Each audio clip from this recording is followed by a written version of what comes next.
मोदी है तो मुमकिन है। आपने देश में यह नारा बहुत बार सुना होगा, लेकिन बीते 10 साल में भारत का कद दुनिया की सियासत में नई ऊंचाइयों तक ले जा चुके नरेंद्र मोदी से मोदी है तो मुमकिन है कि उम्मीद दुनिया के बड़े बड़े नेता आज लगाकर बैठे थे। और इसलिए रूस के दौरे के बाद अब यूक्रेन के वॉर जोन में प्रधानमंत्री मोदी पहुंचे तो अमेरिका से लेकर चीन तक और यूनाइटेड नेशन से लेकर यूरोपीय यूनियन तक हर कोई एक टक पीएम मोदी के इस दौरे को देख रहा है। सबकी नजर है इस दौरे पर कि क्या मोदी रूस और यूक्रेन का वॉर रुकवा सकते हैं, क्या कोई बीच का रास्ता निकाल सकते हैं क्या। भाई इंडी गठबंधन भले ही कितनी बड़ी बड़ी बातें कर ले, राहुल गांधी भले ही 99 सीट आने पर हवा में उड़ने लग जाए, लेकिन आज की डेट में जियो पॉलिटिक्स का बड़ा सच यह है कि दूर दूर तक ऐसा कोई नेता नहीं जो नरेंद्र मोदी की बराबरी कर सके। आप खुद सोचिए ना कि आज की डेट में दुनिया में ऐसे कितने नेता हैं जो रूस यूक्रेन दोनों से बात कर रहे हैं, पुतिन से भी मिल रहे हैं, जेलेंस्की से भी मिल रहे हैं, और दोनों में से कोई मुंह नहीं फुला रहा कि बॉस उसके पास क्यों गए या ऐसा क्यों कर दिया। दोनों से दोस्ती चल रही है। जिस धमक से नरेंद्र मोदी पुतिन से मिलते हैं उसी धमक से जेलेंस्की से मिलते हैं। पुतिन से उनकी यारी है, जेलेंस्की के कंधे पर भी वो हाथ रखते हैं। पुतिन से कह देते हैं कि युद्ध से किसी का भला नहीं होगा, जेलेंस्की से भी कह रहे हैं कि युद्ध की बात छोड़ो, बैठकर पुतिन से बात कर लो। पीएम मोदी को छोड़कर दुनिया भर के नेता या तो जेलेंस्की को पंप कर रहे हैं पीछे से कि ना जाओ, भिड़ जाओ भिड़ जाओ भिड़ जाओ, या पुतिन के साथ सटे हुए हैं। सिर्फ नरेंद्र मोदी हैं जो दोनों से बात कर रहे हैं और दोनों से शांति की बात कर रहे हैं। नरेंद्र मोदी इस बात को समझते हैं कि शांति और स्थिरता से ही तरक्की आएगी। युद्ध, अराजकता, अस्थिरता से सिर्फ और सिर्फ नुकसान ही होना है। यूक्रेन का हाल क्या हुआ ये सब जानते हैं, और इन दोनों के युद्ध के चक्कर में दुनिया का क्या हाल हुआ ये भी सब जानते हैं। भाई नरेंद्र मोदी तो सोच सकते हैं कि भारत की अर्थव्यवस्था तो रॉकेट बनी हुई है, तुम लोग देख लो अपना, तुम्हारा क्या हिसाब है। अमेरिका में जो है अर्थव्यवस्था गिरी हुई है, मंदी आ जाएगी, लोग चर्चा कर रहे हैं। चीन में हालत बहुत अच्छी नहीं है। यूरोप के देश तो भाई बहुत ही बुरे हाल में, हमारे पड़ोस के देश तो लुटे पिटे जा रहे हैं। भाई नरेंद्र मोदी कह सकते हैं हम, मुझे क्या, जाओ देखो तुम करो, हम तो 7% से बढ़ रहे हैं। लेकिन नरेंद्र मोदी ये जानते हैं कि भारत को अगर रॉकेट वाली अर्थव्यवस्था बने रहना है तो दुनिया को भी तो साथ लेकर चलना होगा। और इसलिए जहां बम और मिसाइलें चल रही हैं वहां भी पीएम मोदी बेखौफ पहुंच गए। पहली बार ऐसा हुआ कि भारत का कोई प्रधानमंत्री यूक्रेन गया, पहली बार। और यह कोई सामान्य बात नहीं है, क्योंकि ध्यान रखिए कि यूक्रेन में अभी भी युद्ध चल रहा है। 2.5 साल से यूक्रेन और रूस के बीच युद्ध चल रहा है और अभी तक लड़ाई खत्म नहीं हुई, और खत्म होने के आसार भी नहीं दिख रहे थे, क्योंकि जब देखिए कोई ना कोई आग में घी डाल रहा है। आज आपको पीएम मोदी के यूक्रेन दौरे की एक एक तस्वीर दिखाऊंगा। पीएम मोदी ने जेलेंस्की से क्या कहा, जेलेंस्की के कंधे पर पीएम मोदी के हाथ रखने का दुनिया में क्या मैसेज गया, भारत को इससे क्या हासिल होगा, यह सब डिटेल में बताऊंगा। चीन क्यों भड़का हुआ है वो भी दिखाऊंगा। लेकिन पहले देखिए कि नरेंद्र मोदी के यूक्रेन दौरे में आज कैसी कैसी शानदार तस्वीरें आई हैं। एक हाइलाइट्स देखिए।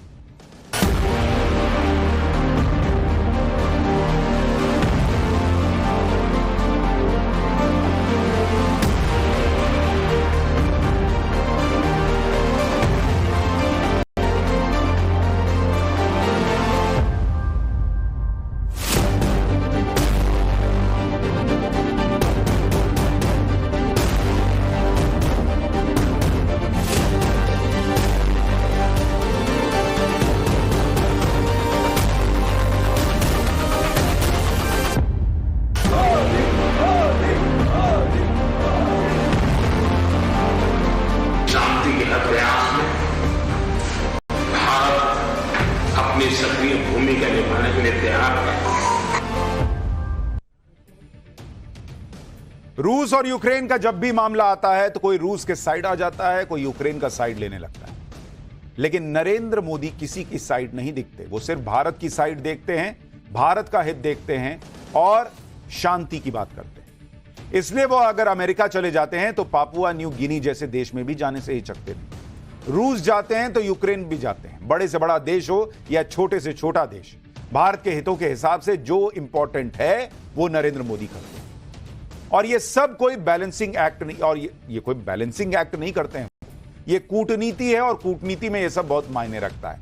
जैसे आज नरेंद्र मोदी जब यूक्रेन पहुंचे और वहां के राष्ट्रपति जेलेंस्की से मिले तो इस मुलाकात की तस्वीरों की बड़ी चर्चा हो रही है। पीएम मोदी और जेलेंस्की की मुलाकात कीव के नेशनल मेमोरियल में हुई। यहां यूक्रेन के राष्ट्रपति जेलेंस्की पहले से मौजूद थे और पीएम मोदी का इंतजार कर रहे थे। पीएम मोदी के पहुंचते ही दोनों नेताओं ने हाथ मिलाया, एक दूसरे को गले लगाया। इसके बाद दोनों नेता यूक्रेन के नेशनल मेमोरियल के अंदर गए। नेशनल मेमोरियल में जंग में मारे गए बच्चों की तस्वीरें दिखाई जा रही थी। इस दौरान जेलेंस्की और पीएम मोदी दोनों भावुक दिखे। पीएम मोदी ने लगातार जेलेंस्की के कंधे पर हाथ रखा हुआ था। जेलेंस्की ने पीएम मोदी के दौरे को ऐतिहासिक बताया। जेलेंस्की ने कहा कि आज का दिन इतिहास बन गया है। यह आज की डेट में भारत की अहमियत है दुनिया में। और नरेंद्र मोदी के कंधे पे यह हाथ रखना जेलेंस्की के, इसके भी बड़े मायने निकाले जा रहे हैं। भाई, नरेंद्र मोदी हर किसी के कंधे पे हाथ नहीं रखते। पुतिन बहुत अच्छे दोस्त हैं, सबसे उनके अच्छे संबंध हैं, लेकिन जेलेंस्की के कंधे पे हाथ रखने का भी मतलब है। क्योंकि नरेंद्र मोदी, अगर आप इसको नेशनल पॉलिटिक्स में समझिए तो आपको याद होगा एक बार योगी जी के कंधे पे हाथ रखे थे और मैसेज क्लियर चला गया था कि जो लोग योगी के खिलाफ जा रहे हैं वो थोड़ा समझ जाएं कि नरेंद्र मोदी योगी के साथ। वैसे ही यहां मैसेज साफ साफ चला गया है कि नरेंद्र मोदी रूस के भले ही बहुत अच्छे दोस्त है, भारत बहुत अच्छा दोस्त है, लेकिन यूक्रेन के साथ भी भारत कंधे से कंधा मिलाकर खड़ा है। कीव के नेशनल मेमोरियल में मार्टरोलॉजिस्ट धमाके में मारे गए बच्चों की तस्वीरें लगी हुई थी। यहां पर बच्चों की याद में उनके खिलौने रखे गए। यहां पर पीएम मोदी और जेलेंस्की दोनों ही भावुक नजर आए। एक 9 साल की बच्ची की तस्वीर भी दिख रही थी जिसकी जंग में मौत हो गई। पीएम मोदी ने बच्ची की याद में एक डॉल वहां रखी। यूक्रेन ने, राष्ट्रपति जेलेंस्की ने यहां डॉल रखी। जेलेंस्की ने बाद में सोशल मीडिया पर इसका वीडियो भी शेयर किया और लिखा कि प्रधानमंत्री मोदी के साथ रूस के हमले में जान गंवाने वाले बच्चों को श्रद्धांजलि दी। हर देश के बच्चे सुरक्षित जिंदगी डिजर्व करते हैं और हमें बच्चों को सुरक्षा देना जरूरी है। इसके बाद पीएम मोदी यूक्रेन के राष्ट्रपति जेलेंस्की के आधिकारिक आवास पहुंचे। जेलेंस्की के आधिकारिक आवास का नाम मैरिन्स्की पैलेस है और यहीं पर पीएम मोदी का सेरेमोनियल वेलकम हुआ। पैलेस के गेट पर जेलेंस्की ने पीएम मोदी को अटेंड किया और पैलेस के अंदर लेकर गए। पीएम मोदी के साथ विदेश मंत्री एस जयशंकर और राष्ट्रीय सुरक्षा सलाहकार एनएसए अजीत डोवाल भी थे। इसी पैलेस में भारत और यूक्रेन के बीच बायलैटरल टॉक्स हुई। पैलेस के अंदर पीएम मोदी ने विजिटर्स बुक में अपने रिमार्क भी लिखे। जेलेंस्की का मैरिन्स्की पैलेस भारत के लोग अच्छे से जानते हैं क्योंकि इसी पैलेस में RRR यानी फिल्म नाटू नाटू गाने की शूटिंग हुई थी जिसे ऑस्कर भी मिला था। आज जब जेलेंस्की ने पीएम मोदी का गर्मजोशी से स्वागत किया तो इसके साथ ही पिछले महीने पीएम मोदी और रूस के राष्ट्रपति की मुलाकात की तस्वीरें ताजा हो गई। उस मुलाकात को लेकर जेलेंस्की ने पीएम मोदी को भी एक तरह से कहा था कि ये दुनिया के सबसे बड़े लोकतंत्र के नेता ऐसे दिन मॉस्को में दुनिया के सबसे खूनी अपराधी को गले लगा रहे हैं जिस दिन यूक्रेन में बच्चों के अस्पताल पर मिसाइल से अटैक हुआ। लेकिन आज जैसे ही पीएम मोदी यूक्रेन पहुंचे तो ऐसा लगा जेलेंस्की का सारा जो गुबार रहा होगा, गुस्सा रहा होगा या जो भी उनको लगा होगा कि भाई क्यों नरेंद्र मोदी उधर गए, वो खत्म था और उन्होंने पीएम मोदी को गले लगाया। पीएम मोदी भी जेलेंस्की से खुलकर मिले क्योंकि कूटनीति का यही दस्तूर है और यही नरेंद्र मोदी की खासियत है। कई लोग कहते हैं नरेंद्र मोदी को फॉरेन पॉलिसी नहीं आती। बॉस, वो जो फॉरेन पॉलिसी में कर रहे हैं ना, ये उनकी समझ में नहीं आएगा जो घिसी पिटी फॉरेन पॉलिसी लेकर चलते रहे। जो जेलेंस्की पीएम मोदी के रूस जाने से एक तरह से उनको सेटबैक लगा था, वो पीएम मोदी के यूक्रेन आने से गदगद। इसे ही आप कूटनीति को एक नए लेवल पर ले जाना कह सकते हैं। पिछले करीब 2.5 साल से रूस और यूक्रेन के बीच युद्ध छिड़ा हुआ है और 1.5 महीने के अंदर पीएम मोदी ने दोनों देशों की यात्रा करके यह बता दिया कि भारत इस जंग में कहां खड़ा है। पीएम मोदी 8 जुलाई को मॉस्को गए थे, रूस के राष्ट्रपति से मिले थे। आज उन्होंने यूक्रेन का दौरा किया। पीएम मोदी यूक्रेन का दौरा करने वाले पहले भारतीय प्रधानमंत्री और पीएम मोदी ऐसे दिन पर यूक्रेन पहुंचे हैं जब अगले दिन यूक्रेन का स्वतंत्रता दिवस है। 24 अगस्त 1991 को ही यूक्रेन की संसद ने सोवियत यूनियन से आजादी की घोषणा की थी। इसलिए पीएम मोदी के दौरे की टाइमिंग भी बहुत इंपॉर्टेंट है। जेलेंस्की से बातचीत में पीएम मोदी ने उन्हें यूक्रेन के स्वतंत्रता दिवस की बधाई भी दी और कहा कि वो यूक्रेन में शांति, सुख और समृद्धि की कामना करते हैं। टाइमिंग देख रहे हैं आप, स्वतंत्रता दिवस से एक दिन पहले पीएम गए। मतलब रूस को भी मैसेज है कि यूक्रेन की स्वतंत्रता की अहमियत है। सुनिए एक बार पीएम मोदी ने वहां क्या कहा। कल आपका नेशनल डे है। ये बहुत ही महत्वपूर्ण दिवस है। मेरी तरफ से 140 करोड़ भारतीयों की तरफ से मैं आपके नेशनल डे अनेक अनेक शुभकामनाएं देता हूं और मैं कामना करता हूं शांति के लिए, सुख और समृद्धि के लिए।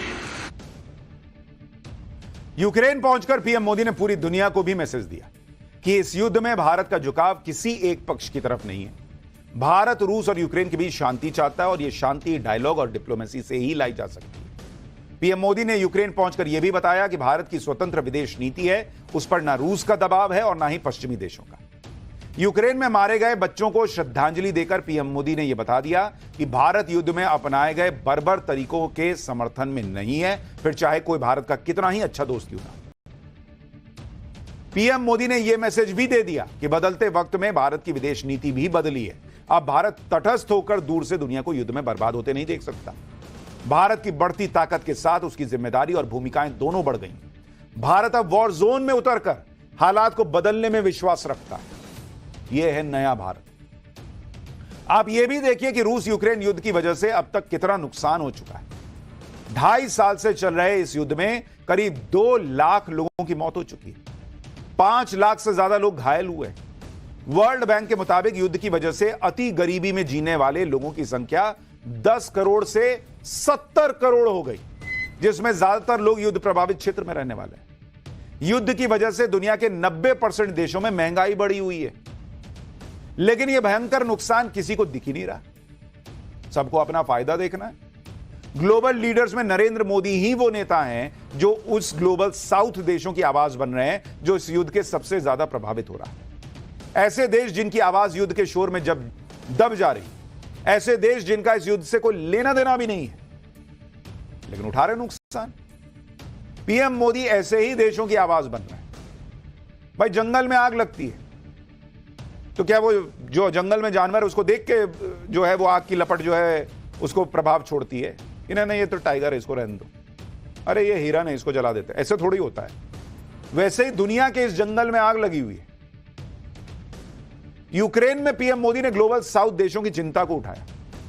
सुनिए उन्होंने वहां पर सामने बैठ करके क्या कहा है, फिर उसके बाद बताऊंगा कैसे यूक्रेन दौरे से दुनिया को एक नई उम्मीद जगी। मैं आज यूक्रेन की धरती पर शांति का संदेश लेकर के आया। एक्सेलेंसी यहां से पहले मैंने ग्लोबल साउथ की कॉन्फ्रेंस की, करीब 120 देश के लोग थे। मैं उनकी तरफ से भी शांति का संदेश लेकर के आया।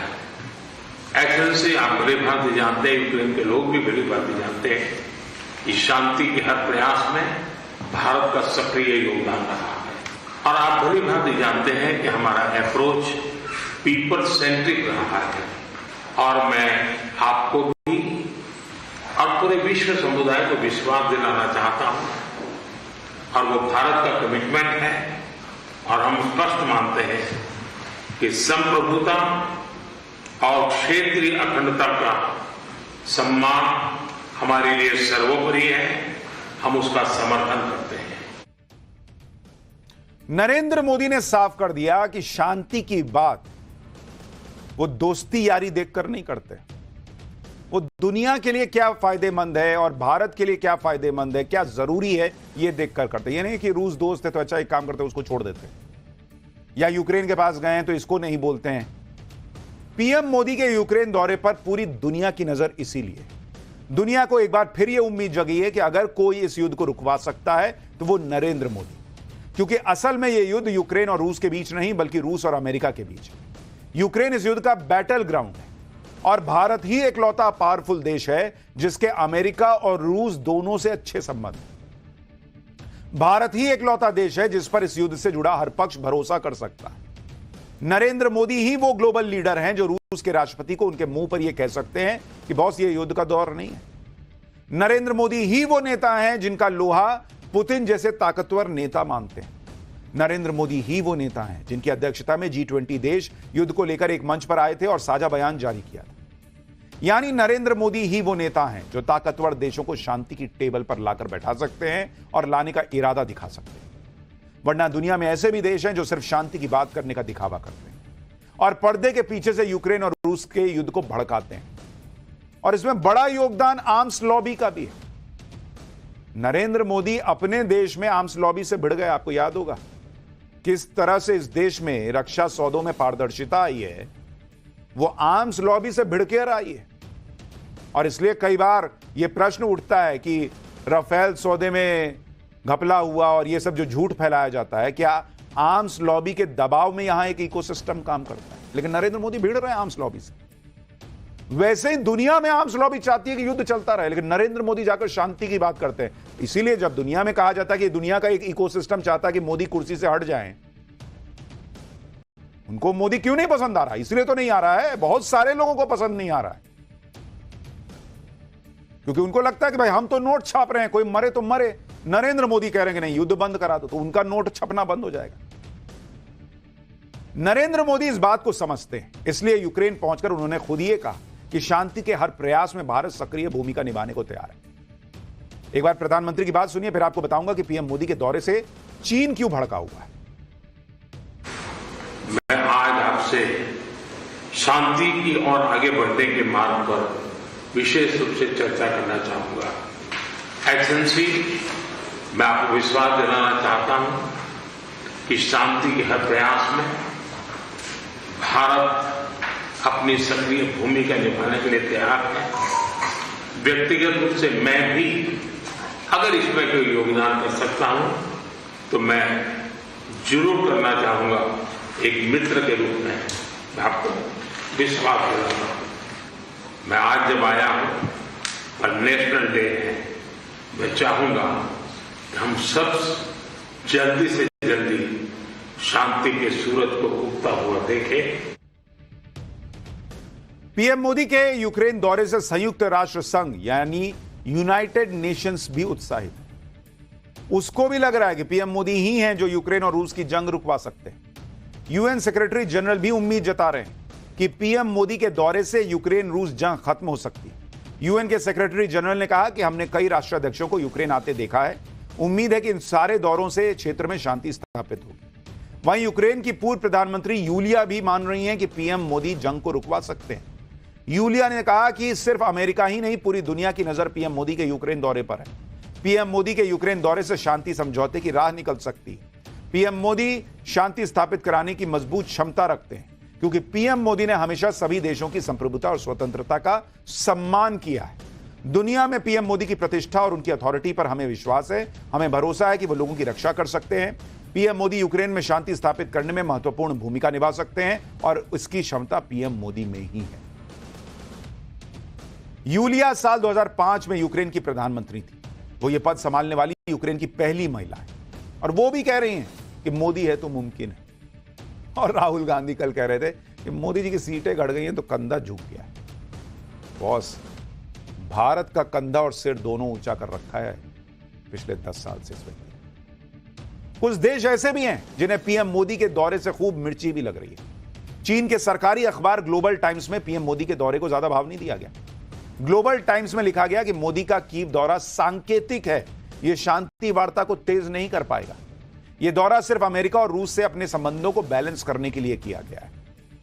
शांति वार्ता पर वो चीन चिंता जता रहा है जो युद्ध पर खुद रूस को पंप करने में लगा है। चीन को तो दिक्कत है ना, अगर भारत ने यह युद्ध रुकवा दिया तो चीन, अमेरिका, ऐसे जो देश अपने आप को चीता बताते रहे, अपने आप को बॉस बताते रहे, वो इस नई दुनिया, नई ग्लोबल डिप्लोमेसी में भारत को बॉस बनता देखने में कैसे सुकून महसूस करेंगे? उनको तो आग लगी हुई है। क्या ऐसा ना हो कि कहीं युद्ध रुक जाए? यूक्रेन की जमीन से पीएम मोदी ने इशारों में ऐसे लोगों को भी सख्त संदेश दिया। सुनिए एक बार पीएम। हम बहुत ही कन्विक्शन के साथ युद्ध से दूर रहे हैं, लेकिन इसका मतलब ये नहीं है कि हम तटस्थ थे। हम न्यूट्रल नहीं थे। हम पहले दिन से ही पक्षकार रहे हैं और हमारा पक्ष है शांति का। हम बुद्ध की धरती से आते हैं जहां युद्ध को कोई स्थान नहीं मिलता है। हम महात्मा गांधी की धरती से आते हैं जिसने पूरे विश्व को शांति का संदेश दिया है। कुछ समय पहले समरकंद में जब राष्ट्रपति पुतिन से मैं मिला तब मीडिया के सामने आंख से आंख मिला करके मैंने उनको कहा था कि ये युद्ध का समय नहीं है।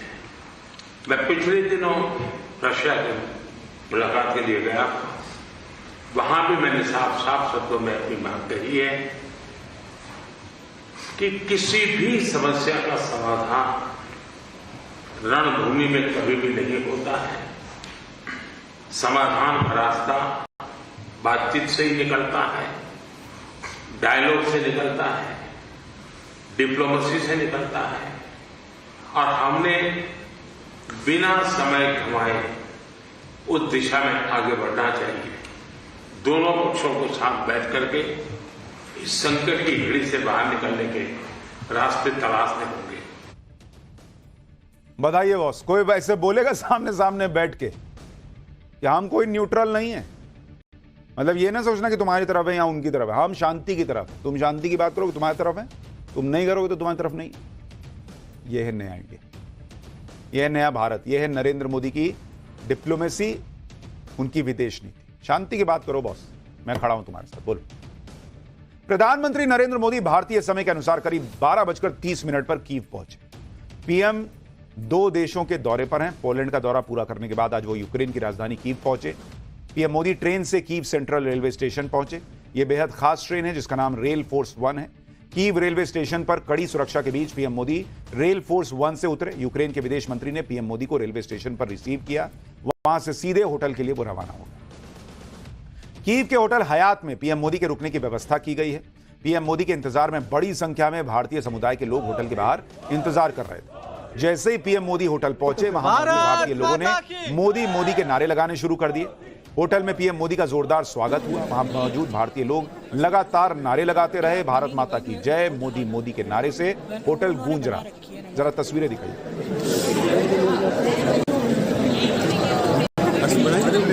क्या बनी? भारत माता की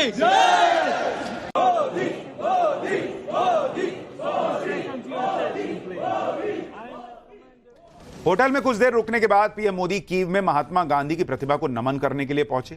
पीएम मोदी ने कीव के एवी फोमिन बोटैनिकल गार्डन में महात्मा गांधी की कांस्य प्रतिमा पर श्रद्धांजलि अर्पित की। महात्मा गांधी के 151वीं जयंती पर 2020 में इसे स्थापित किया गया था। जंग झेल रहे यूक्रेन में पीएम मोदी ने महात्मा गांधी की प्रतिमा को नमन करके और पुष्प अर्पित करके शांति का संदेश दिया। ज़ेलेंस्की प्रेसिडेंशियल पैलेस में ही भारत और यूक्रेन के बीच डेलीगेशन लेवल की बातचीत भी हुई। भारत और यूक्रेन दोनों देशों के डेलीगेशन के अधिकारियों ने फाइलों पर साइन किए और इस दौरान पीएम मोदी और ज़ेलेंस्की पीछे खड़े थे। भारत के विदेश मंत्री एस जयशंकर, विदेश सचिव विक्रम मिस्री और रणधीर जायसवाल वहां पर मौजूद नजर आए। पीएम मोदी के यूक्रेन दौरे पर ही दोनों देशों के बीच 4 MOU साइन हुए हैं। दोनों देशों के बीच एग्रीकल्चर और फूड इंडस्ट्री में भागीदारी बढ़ाने को लेकर MOU साइन हुआ, मेमोरेंडम ऑफ अंडरस्टैंडिंग जिसको कहते हैं।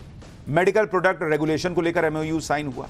युद्ध से बहुत ज्यादा प्रभावित इलाकों में मानवीय मदद बढ़ाने के लिए MOU साइन हुआ और दोनों देशों के बीच सांस्कृतिक सहयोग बढ़ाने के लिए भी एक MOU साइन किया गया।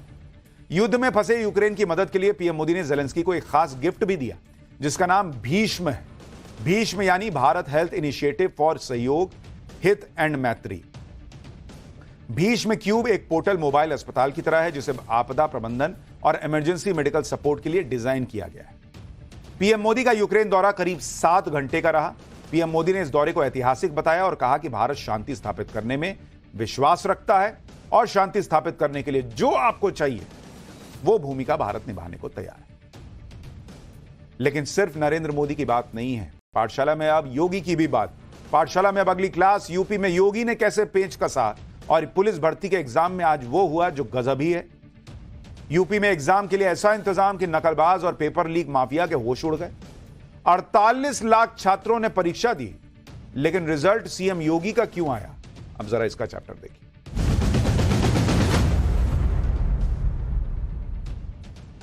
बीते कुछ सालों में पेपर लीक बहुत बड़ी समस्या बन गए।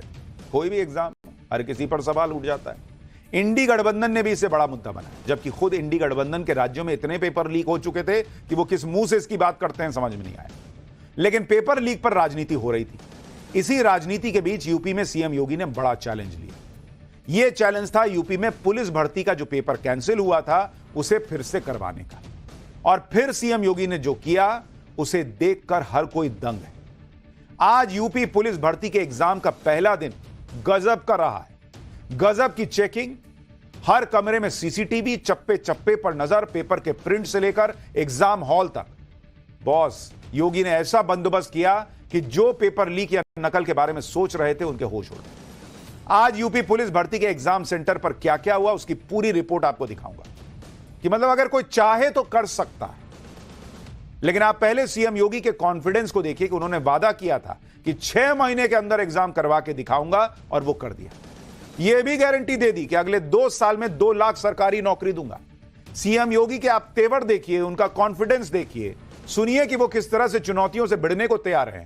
फिर दिखाता हूं कि आज एग्जाम में हुआ क्या। बहनों भाइयों, हमने 2 वर्ष का लक्ष्य रखा है। अगले 2 वर्ष में 2 लाख नौजवानों को सरकारी नौकरी देनी है और जिसमें पहली नौकरी की खेप आपको निकल रही है कल से। 23 को, 24 को, 25 अगस्त को, फिर 30 और 31 अगस्त को हम लोग 60,000 से अधिक पुलिस कार्मिकों की भर्ती करने जा रहे हैं। और मैं आप सभी नौजवानों से कहूंगा, इस भर्ती की प्रक्रिया में भाग लीजिए। कोई माई का लाल आपकी योग्यता पर प्रश्न नहीं खड़ा कर पाएगा। अगर किसी ने खड़ा किया तो उसके लिए उत्तर प्रदेश सरकार ने जेल के रास्ते खोले हुए हैं। जो नौजवानों के भरोसे के साथ खिलवाड़ करेगा उसकी संपत्ति को जब्त करेंगे। भाई कहने के लिए आप ये कह सकते हैं ये तो एक एग्जाम ही था, कौन सी इतनी बड़ी बात हो गई अगर ढंग से हो गया।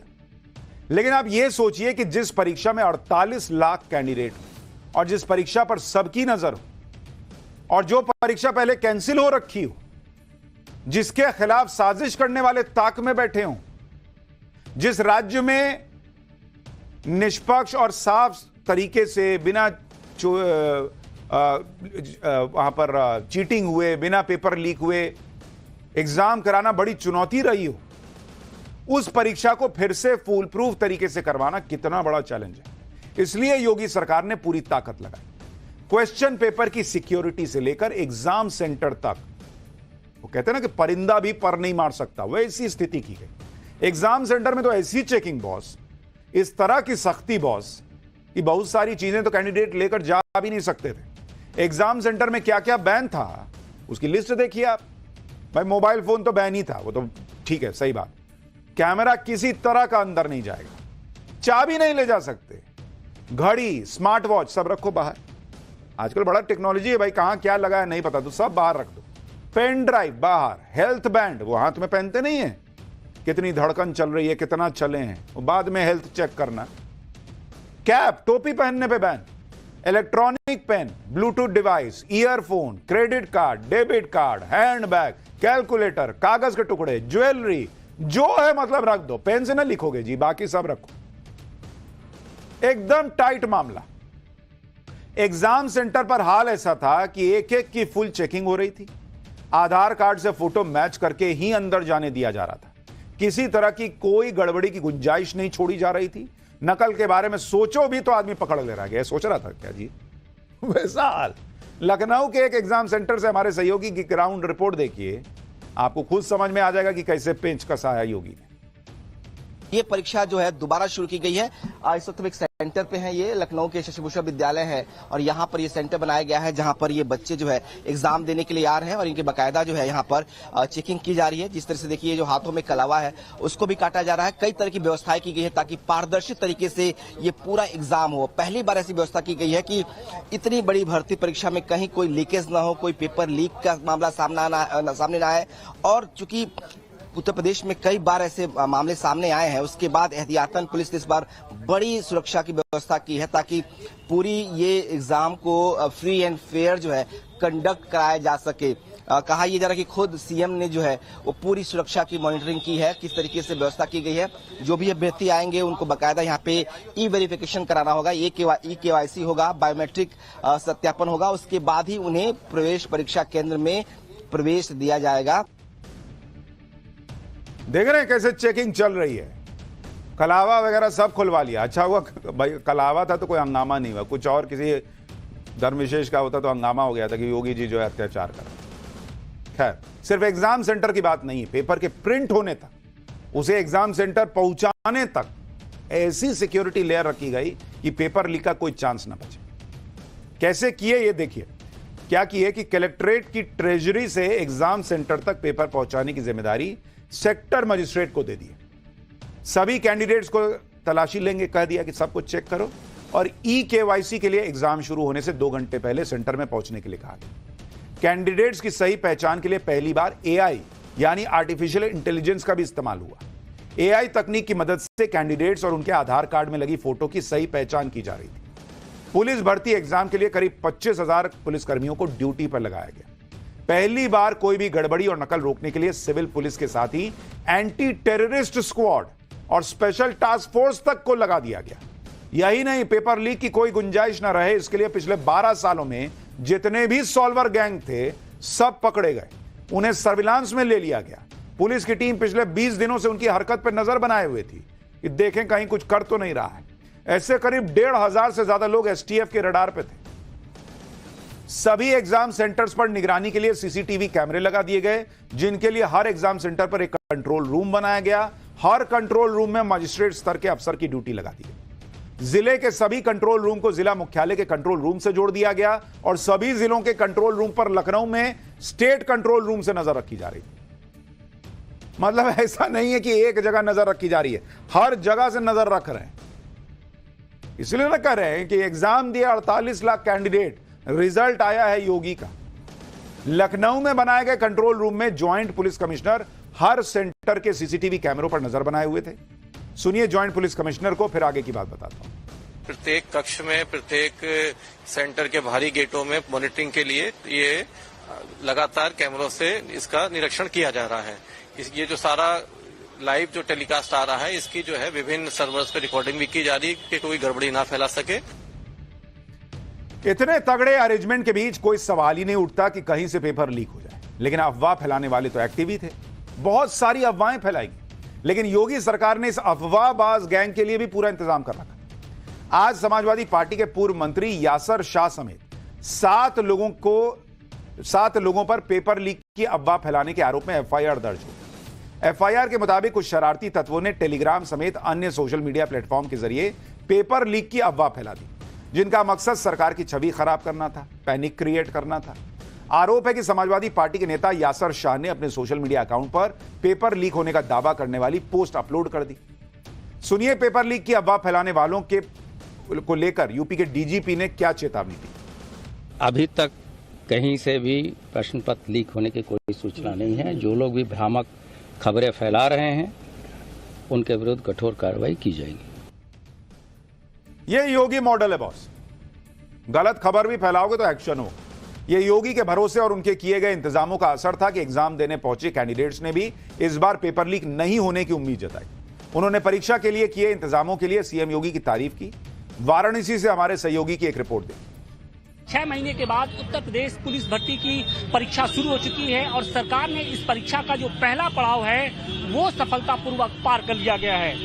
इस वक्त हम वाराणसी के एक सेंटर के बाहर मौजूद हैं। देखिए अब जो परीक्षार्थी हैं उनके बाहर निकलने का सिलसिला शुरू हो चुका है। अभी तक की जो खबर है उसके मुताबिक जो परीक्षा है वो बिल्कुल सकुशल संपन्न हुई है। कहीं भी किसी तरीके की कोई गड़बड़ी की जो खबर है वो सामने नहीं आई है। सरकार की तैयारियों से आप संतुष्ट हैं, क्योंकि बहुत बड़ा चैलेंज था उत्तर प्रदेश पुलिस भर्ती को सकुशल संपन्न कराना। सर हम खुश हैं। नकल वगैरह, नकल माफिया या इस तरीके की अभी तक खबर नहीं है। ऐसी कोई खबर नहीं मिली है। योगी जी ने जो कहा था वो किया। हाँ यस करके दिखाया। तैयारी कैसी थी? प्रशासनिक तैयारी कैसी थी? एक नंबर का था सर। योगी जी ने जो कहा वो किया। जी जी बिल्कुल, क्योंकि इस बार बहुत चैलेंज था कि पेपर लीक ना हो। नहीं सही हुआ है। तो आप लोग को लगता है कि परीक्षा सकुशल जी जी जी सर। ये नकल माफिया, साइबर गैंग, हमको नहीं लग रहा है कि इस बार ऐसा कुछ भी होगा, क्योंकि बहुत कड़ी सुरक्षा के बीच पेपर कराया जा रहा है। छात्र खुद कह रहे हैं भाई, जो कैंडिडेट हैं वो खुद कह रहे हैं इस बार ना हो पाएगा। जो लोग चोरी करना चाहते हैं, जो लोग नकल करना चाहते हैं, नहीं कर पाएंगे। हालांकि अभी पहला दिन ही हुआ है और सीएम योगी का चैलेंज अभी बचा हुआ है, क्योंकि पुलिस भर्ती एग्जाम एक बार में नहीं हो रहा है। 23, 24, 25, 30 और 31 अगस्त को 5 दिन 60,244 पदों में भर्ती के लिए एग्जाम हो रहा है। एग्जाम 2 शिफ्ट में हो रहा है। पहली शिफ्ट सुबह 10 से 12 बजे और दूसरी शिफ्ट में दोपहर 3 से शाम 5 बजे तक एग्जाम हो रहा है। एग्जाम के दौरान हर दिन करीब 9.5 लाख कैंडिडेट्स के शामिल होने की उम्मीद है। सिर्फ यूपी ही नहीं बल्कि कुल 27 राज्यों और 8 केंद्र शासित प्रदेशों से 48,17,441 कैंडिडेट एग्जाम में शामिल होंगे। पुलिस भर्ती परीक्षा के लिए राज्य के 67 जिलों में 1,174 सेंटर बनाए गए। योगी आदित्यनाथ जिस तरह के पुराने तेवर में फिर से लौट आए हैं, उससे उनके समर्थकों में भी उत्साह आया होगा, क्योंकि सीएम योगी को लेकर कुछ वक्त पहले तक कई अफवाहें फैलाई गई, उन्हें कमजोर करने का माहौल बनाया गया। लेकिन सीएम योगी ने विरोधियों को बता दिया कि वो ऐसे नेता नहीं है जो चुनौतियों से घबराते हैं। वैसे एग्जाम के पर्चे का हाल क्या हुआ वो तो आपने देख लिया, लेकिन पर्चा तो बाबा बागेश्वर भी निकालते हैं और घबराते तो बाबा बागेश्वर भी नहीं है, ना किसी से डरते हैं, खुलकर बोलते हैं। पाठशाला में अब बाबा बागेश्वर का चैप्टर, जिसकी गर्दन काटने पर रखा 5 करोड़ का इनाम, वो क्यों पहुंच गया बागेश्वर धाम?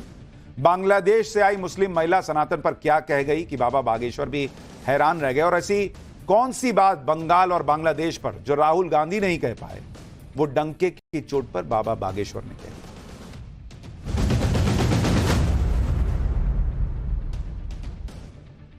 बांग्लादेश में जो हिंदुओं के साथ हो रहा है, उसे लेकर पूरे देश में आक्रोश और एक चिंता का माहौल है। हिंदुओं की रक्षा के लिए एक तरफ भारत सरकार लगातार बांग्लादेश पर प्रेशर बना रही है, दूसरी तरफ हमारे देश का विपक्ष है जो इस गंभीर मुद्दे पर बिल्कुल चुप है। लेकिन देश का संत समाज लगातार हिंदुओं पर हो रहे हमलों का विरोध कर रहा है, और इस विरोध में सबसे बड़ा नाम बाबा बागेश्वर का भी है, जो हिंदुओं की रक्षा के लिए सनातन धर्म को एकजुट करने की अपील कर रहे हैं। बांग्लादेश में आज किस तरह के हालात हैं, इसके बारे में आगे आपको विस्तार से एक चैप्टर दिखाने वाला हूं। लेकिन उससे पहले बाबा बागेश्वर किस तरह इस गंभीर मुद्दे पर दुनिया भर के हिंदुओं को जागरूक कर रहे हैं, पहले यह देखिए। क्योंकि बाबा बागेश्वर ये मानते हैं कि जागरूक होने के लिए सही जानकारी का होना पहले तो सबसे जरूरी है। यही वजह है कि बाबा बागेश्वर की वीडियो देखकर दूसरे धर्मों से जुड़े लोगों को सनातन धर्म के बारे में विचारधारा उनकी बदली। आपको जानकर हैरानी होगी कि बाबा बागेश्वर की बातें सुनकर कई लोगों ने सनातन धर्म अपना लिया। इसमें एक महिला तो सनातन धर्म अपनाने के लिए बांग्लादेश से आ गई। आगे बढ़ने से पहले आपको बाबा बागेश्वर की दरबार की एक झलक दिखाता हूं, उसके बाद उस शख्स से भी मिलवाऊंगा जिसकी गर्दन काटने के लिए 5 करोड़ का इनाम रखा है, लेकिन वो बागेश्वर धाम पहुंच गया।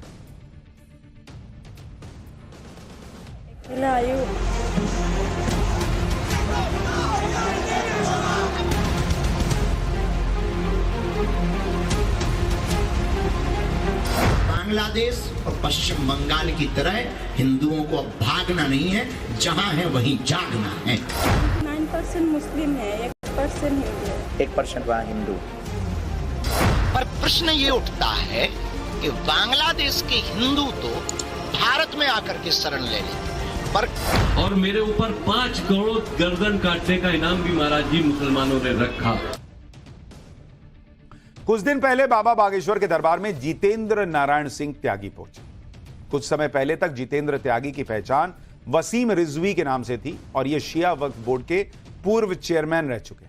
लेकिन पिछले कुछ समय से वसीम रिजवी की जिज्ञासा सनातन धर्म को लेकर बढ़ने लगी और इससे ये बहुत प्रभावित हुए। इसके बाद वसीम रिजवी ने इस्लाम छोड़ा और सनातन धर्म को अपना लिया और जितेंद्र त्यागी बन गए। इन्होंने ऐसा क्यों किया, इसके बारे में इन्होंने बाबा बागेश्वर के दरबार में आकर जो बातें बताई, उसे सुनकर आप भी हैरान रह जाएंगे। आज बागेश्वर धाम सरकार में मुझको आने का मौका मिला, एक नई ऊर्जा। मैं खुले दिल से बात ये बता दूं कि मैं महाराज जी को टीवी पे देखता रहता था, जब भी इनके प्रोग्राम आते थे मैं बड़े उससे देखता था, लेकिन मैं ये उम्मीद में था कि मैं कैसे यहाँ पे पहुंच जाऊं, कैसे बुलावा आ जाए। इस पिक्चर के माध्यम से ही बाबा ने हमको बुला लिया, महाराज जी ने बुला लिया, मेरी जिंदगी सफल हो गई। क्योंकि जब मैं इस्लाम में भी था तब भी एक लड़ाई का एक माहौल था, हमेशा विचारधारा से मेरी लड़ाई थी और मेरे ऊपर 5 करोड़ गर्दन काटने का इनाम भी महाराज जी मुसलमानों ने रखा। उसके बाद भी मैं डरा नहीं, उनकी विचारधारा से लड़ता रहा, ये बात कहता रहा कि काफिर कहकर किसी को मारना गुनाह है, ये तुम जो कहते हो किसी को गैर मुसलमानों को काफिर और उनके लिए कत्ल का फतवा देते हो, ये इस्लाम नहीं है। जितेंद्र त्यागी उर्फ वसीम रिजवी जो पहले वसीम रिजवी थे अब जितेंद्र त्यागी हो गए, उनकी बात सुनने के बाद बाबा बागेश्वर ने बांग्लादेश में हिंदुओं पर हो रहे अत्याचारों को लेकर एक बहुत बड़ी बात कही, क्योंकि बांग्लादेश के कट्टरपंथी वहां के हिंदुओं को काफिर समझकर उनके साथ हिंसा कर रहे हैं, जबकि इस्लाम के जानकार कई बार कह चुके हैं कि इस तरह की हिंसा करना पूरी तरह इस्लाम के खिलाफ है, लेकिन इसके बाद भी हिंदुओं पर हिंसा हो रही। बाबा बागेश्वर का बयान सुनिए। हमारे यहां तो कई नेता नहीं बोल पाते, लेकिन बाबा बागेश्वर खुलकर बोल रहे हैं। इसके बाद बांग्लादेश से आई मुस्लिम महिला ने बाबा बागेश्वर से क्या कहा कि हर कोई हैरान रह गया, वो भी दिखाऊंगा। इन्होंने इस्लाम में ही जन्म लिया और इस्लाम को छोड़कर, जिसमें जन्म लिया उसको छोड़कर सनातन धर्म में जब पुनर्जन्म लिया, तो ये मान लीजिए सनातन धर्म कितना बड़ा है, इसकी शाखाएं कितनी विशाल हैं। निश्चित रूप से ये हम सबको जगाने के लिए ही बात कर रहे हैं। तो अब हिंदुओं को जागना है, भागना नहीं है, और हमको अब बांग्लादेश और पश्चिम बंगाल की तरह हिंदुओं को अब भागना नहीं है, जहां है वहीं जागना है। बड़ी बात कह रहे हैं बाबा बागेश्वर कि भागना नहीं है, हिंदू को जागना है। बांग्लादेश में किस तरह के हालात हैं, इसके बारे में बांग्लादेश से आई एक मुस्लिम महिला ने बाबा बागेश्वर को बताया। कुछ समय पहले बांग्लादेश से आई ये महिला बाबा बागेश्वर से मिलने उनके दरबार पहुंची। आपको जानकर हैरानी होगी कि यह महिला बांग्लादेश में राम नाम का जाप करती है और बाबा बागेश्वर के दरबार में आकर सनातन धर्म अपनाना चाहती थी। इसके बाद क्या हुआ आप खुद देखिए। आप भारत बाया प्लेन आई? मैंने अकेला आई हूँ, बस से आई हूँ, बाद में ट्रेन से आई हूँ। अच्छा, ट्रेन, बस, अकेला? अकेला मतलब अकेले? अकेले आई हूँ मैंने बांग्लादेश। कोई नहीं आया? तो वहाँ सनातन धर्म को मानते हैं लोग? नहीं मानते हैं। 99% मुस्लिम है, 1% हिंदू है। 1% वहाँ हिंदू। तो आप कितने दिन से देख रहे हैं यूट्यूब चैनल पर हमको? 7 महीने से। माइक आप नजदीक कर सकते हैं। 6-7 महीने से। 6-7 महीने से आप यूट्यूब पर देख रहे हैं। हाँ। तो आपने ऐसा क्या समझा और ऐसा क्या माना कि सनातन धर्म में हमें जाना चाहिए? क्योंकि हम जब आपका देखती थी ना, नजदीक कर लो माइक। हाँ। हमका वीडियो देखती थी तब हमको लगता था कि अच्छा है, हमको अच्छा लगती थी। तब बाद में हम राम नाम जब से जप करना शुरू किया, मुझे इतना सुकून मिलता था कि मैंने बता नहीं सकती। मैं रोज राम नाम का जप करती हूँ बहुत। हमारे वीजा भी नहीं हो रही थी, मेरे वीजा नहीं हो रही थी। 2 दिन गया, नहीं हुआ। बाद में जब मैंने बोला गुरुजी आप मुझे नहीं बुला रहे हो तो मैं नहीं जाऊंगी, आज से आपको नहीं देखूंगी मैं नहीं। सुबह मैंने बाहर गया, एक बानर का दर्शन हो गया, वो मुझे ऐसे देख रही थी क्योंकि कितना वर्षों का परिचय है हमारा, तभी वीजा हो गया मेरी। बांग्लादेश में हिंदुओं पर हो रहे अत्याचारों को लेकर बाबा बागेश्वर लगातार विरोध कर रहे हैं। उनकी मांग है कि बांग्लादेश के हिंदुओं को भारत में शरण दी जाए ताकि उनकी रक्षा हो सके।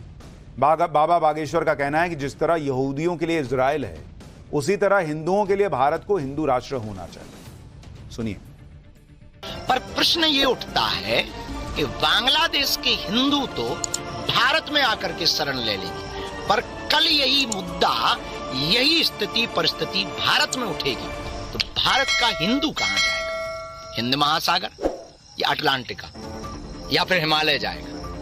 लोग हमसे कहते थे कि आप हिंदू मुसलमान करते हैं। सच ये है कि हम हिंदू मुसलमान नहीं करते। हमने समय से पहले भारत के हिंदुओं को जगाने की कोशिश की तो आपने हमारा विरोध किया। पर आज तुम्हारी आंखों के सामने, आज तुम्हारी मीडिया ही, आज आपकी ही वह सोशल मीडिया के मोबाइल पर वो वीडियो आ रहे हैं जिसमें चिघाड़ रहे हैं हिंदू, और एक विशेष संप्रदाय के मंदिरों पर, वहां के इस्कॉन मंदिर पर इसलिए जलाया गया क्योंकि वो हिंदुत्व का और सनातन का प्रचार करते हैं। हम किसी भी मजहब के खिलाफ नहीं, भारत में सबको रहने का अधिकार है। बाबा बागेश्वर को लेकर पूरी दुनिया में बड़ा क्रेज है। बाबा बागेश्वर खुलकर हिंदुओं की बात करते हैं और वो ये कह रहे हैं कि मैं किसी धर्म के खिलाफ नहीं हूं, लेकिन वो हिंदुओं के साथ खड़े हैं, ये सबसे बड़ी बात है और वो ये खुलकर कहते हैं। कुछ दिन पहले बाबा बागेश्वर ऑस्ट्रेलिया गए थे। वहां उन्होंने एक अंग्रेज महिला का ऐसा चमत्कार दिखाया कि वो भी बाबा की भक्त बन गई। देखिए वहां क्या हुआ था। When Mummy introduced me to Hanumanji and was sharing stories from your videos and she said join me. उसने बहुत देखे हैं। हमारा वीडियो देखा, मैंने ट्रांसलेट करके उसको बताया तो she got so impressed and she took दीक्षा लिया उसने। वो प्याज लहसुन भी 1 साल से नहीं खाती है। क्या अद्भुत भक्ति है। आप इनको बोलो हम आपको धन्यवाद दे रहे हैं ऐसी भक्ति के लिए। इसीलिए हमने आपकी जानबूझकर गुरुजी से प्रार्थना करके अर्जी लगवाई है।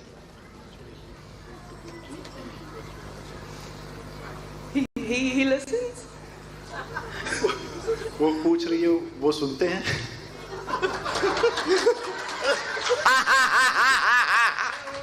तब तो आप यहाँ बैठी हो। अब बोल दो। 5 विषय इनके आए, अगर ये गलत बोलें तो इन टोक सकते हैं, आप इनको ट्रांसलेट करेंगे। ओके, यस या नो भर ये बोल दें। पहला तो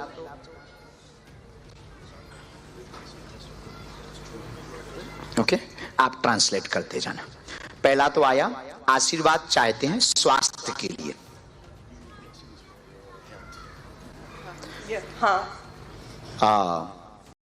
झटका लगते हैं एकदम से बॉडी में।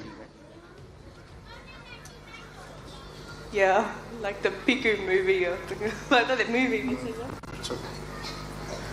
और पूरे शरीर में पीड़ा बन जाती है। हाँ। और पैर व शरीर में भी पीड़ा बन जाती है, पैर में।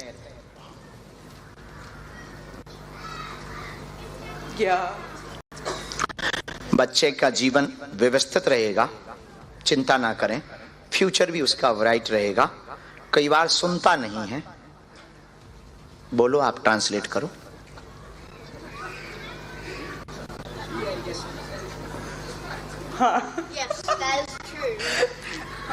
ट्रू। नकटा तू भी बोल रहा है, वो लड़का ही बोल रहा है ट्रू। हाँ, पूरा फैमिली एक रहे, सब पर कृपा रहे, ऐसा। यस। 4th विषय आया व्यापार को लेकर।